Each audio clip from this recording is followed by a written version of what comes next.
Good afternoon. The midday news. Babatunde Bolatito is my name. The federal government has announced new regulation for Facebook, Twitter, Instagram, and other internet platforms operating in Nigeria. Nigeria's National Information Technology Development Agency released the regulation 5 months after a 6-month ban on Twitter. A draft copy of the Code of Practice mandates internet platforms to act promptly in obeying court order directing the platform to provide any information domain on any assistance to any authorized government agency for the purpose of carrying out an investigation, combating crime, cybercrime, or prosecuting any offense. NITDA said the objective of the new code is to set out best practices that will make digital ecosystems safer for Nigerians and non-Nigerians in Nigeria. The government agency said the guidelines were developed in collaboration with the Nigerian Communications Commission and National Broadcasting Commission, as well as input from interactive computer systems service platforms such as Twitter, Facebook, WhatsApp, Instagram, Google, TikTok, among others. The NITDA spokesperson Adiza Umar, in a statement, said the code was designed to protect the fundamental human rights of Nigerians and non-Nigerians living in the country, as well as define guidelines for interacting on the digital ecosystem. The professor of building at the University of Lagos, Professor Olumide Afolani Adenuga, said revenue loss to Nigeria due to abandonment of old secretariat complex in Ikoyi, Lagos State has hit 87.8 billion naira in 27 years. The cumulative amount takes its roots from 72 billion naira estate arrived at in 2018. According to him, the estimate was hinged on the proposal to convert the entire complex to 480 units of residential apartments and the assumption of year 1995 based on rent of 5 million naira per annum and 10% rent increment every 4 years. He added that based on the evaluation carried out by the university professor on the abandoned Federal Secretariat complex, it showed that 72 billion naira will have been generated as revenue from rents between 1995 and 2018. The professor also said that this is an addition of 3.960 billion naira annually to 72 billion naira estimate arrived at Professor Adenuga in 2018.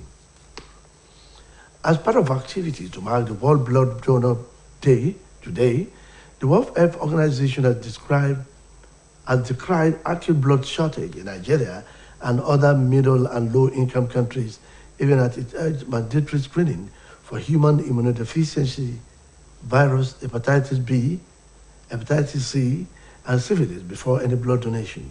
The slogan for this year's commemoration is "Donation of blood is an act of solidarity. Join the effort and save lives." The D-Day is aimed at raising global awareness on the need for safe blood and blood products for transfusion. The WHO, in a statement, said the national blood system should be governed by a policy and legislative framework to promote the uniform implementation and standards and consistency in the quality and safety of blood and blood products. It noted that safe blood is essential for helping people of all grades who suffer from diseases, disasters, and accidents. WHO recommends that blood donation should be screened for infections due to use, and adding that screening for the HIV, hepatitis B and C, and syphilis should be mandatory. President of the organization, Dr. Uche Ojimba, had called on Nigerians in the affected area to visit the hospital where injured people are being treated to donate blood to save the lives of injured people. Meanwhile, the Acting Director General of the National Blood Service Commission, Dr. Omali Amedu, has urged Nigerians to regularly donate blood to improve their health and be able to help to save and have children. The Parliamentary Staff Association of Nigeria person of the National Assembly has suspended the strike. The workers embarked on an indefinite strike since penultimate Monday to press home demand for payment of some allowances. Addressing the workers at the entrance of the National Assembly today, The PASAN chairman, Sunday Sabi, said they agreed to suspend the strike following agreements reached with the leadership of the Senate. The workers, however, threatened to resume this drastic action if agreements reached were not implemented by the end of next month. Meanwhile, eligible voters in Osun State have appealed to the National Assembly, to the Independent National Electoral Commission, to move the distribution and collection of the permanent voter cards, PVC, to the ward level to make it more accessible for registered voters. Those who spoke in separate interviews with OSBC News said the appeal became imperative as the governorship election is just around the corner. Oluchi Amuda now completes the story. The 16th of July 2022, eligible voters will be moving down to the various polling units in all the wards in Osun State to vote for their preferred candidates who will paddle the leadership canoe of the state in the next 4 years. The most important requirement needed for anyone to participate in the electoral process is a permanent voter's card. The Independent National Electoral Commission, INEC, had consistently sensitized the public on the need to collect their PVCs and shun voter apathy. The Osun State Resident Electoral Commissioner, Professor Abdulkanir Raji, had a different forum made it clear that the permanent voters' card are ready for those who have registered. He had equally bemoaned the low turnout of registered voters at the various collection centers. So I can see about 370,000 plus PVCs who are yet to be collected. In addition to that, we have now taken delivery of 333,000 PVCs for those who registered between June last year and March this year, and those who corrected their cards, those who lost their cards, those who did transfers.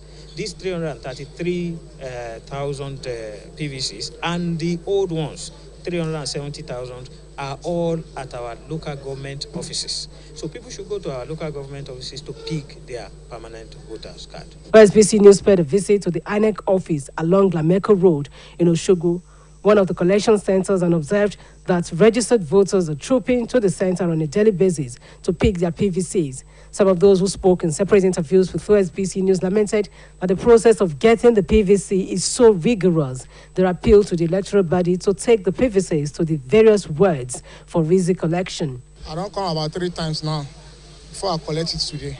The stress is too much. Let them carry it, go word by word. When I arrived there, they collected the slip they gave us when we do the registration, and they gave us the ones they take the slip inside. Then they ask us, the ones they see our card, they bring the card, they call our name, and we go inside. Then we do the capturing, then we leave. They should try to take it to the unit by unit or ward. It will be far better, because we are doing many cents here. You know, as I am now, my power is not up to as a young chap. You understand me? So that is what makes me to not get it in time. Analysts believe that with the PVC, every voter will have the power and right to actively participate in positively changing the direction and future of the state and the country at large. Oluchi Amuda, OSBC News. In the meantime, the Osun State governorship election will be coming up on the 16th of July 2022 in a few weeks' time. OSBC News Group went around town to seek the opinion of the people about the date of the gubernatorial election. Here are their responses. I don't know. Is it not July 23 or what? I think it's July 23 or something like that. It's next month. I think it's next month. It's next month. It's coming on next month. But I don't know the precise date, but I know it's coming on next month. I don't think I even know. I don't think I know. Maybe that would be. I don't even know. I don't know the date, but I just know the month, which is next month, right? So that's only what I know. Comes July 16, 2022 this year. Now to sports. Torino defender Olaina will miss Nigeria's home clash against the Jutils of Guinea-Bissau in September. The 25-year-old has been booked twice in the 2023 African Cup of Nations qualifiers, and was first cautioned in Nigeria's matchday 1 encounter against the Leon Stars of Sierra Leone. The versatile defender was booked for for the second time in Super Eagles' 10-0 victory over Sao Tome and Principe. And now will, however, be available for the away tie against the Joatos also in September.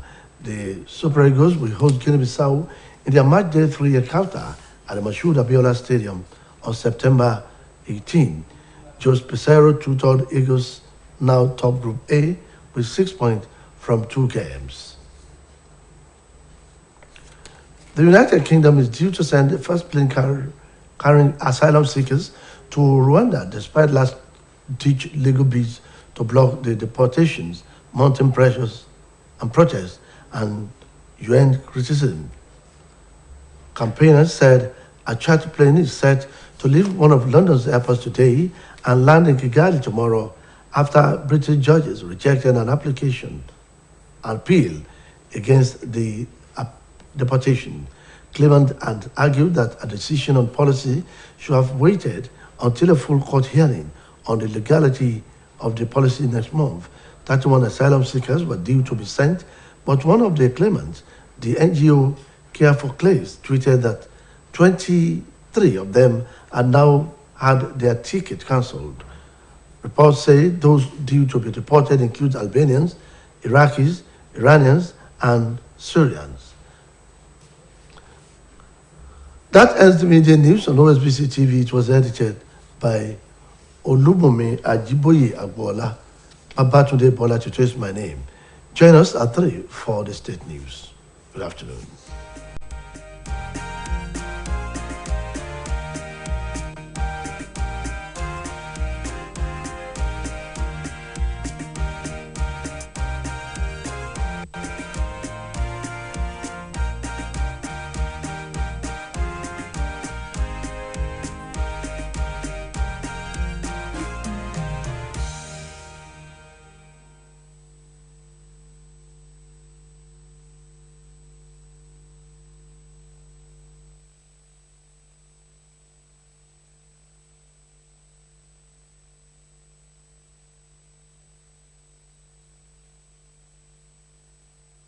Bàbá ẹni abálábà ni bàbá OSBC.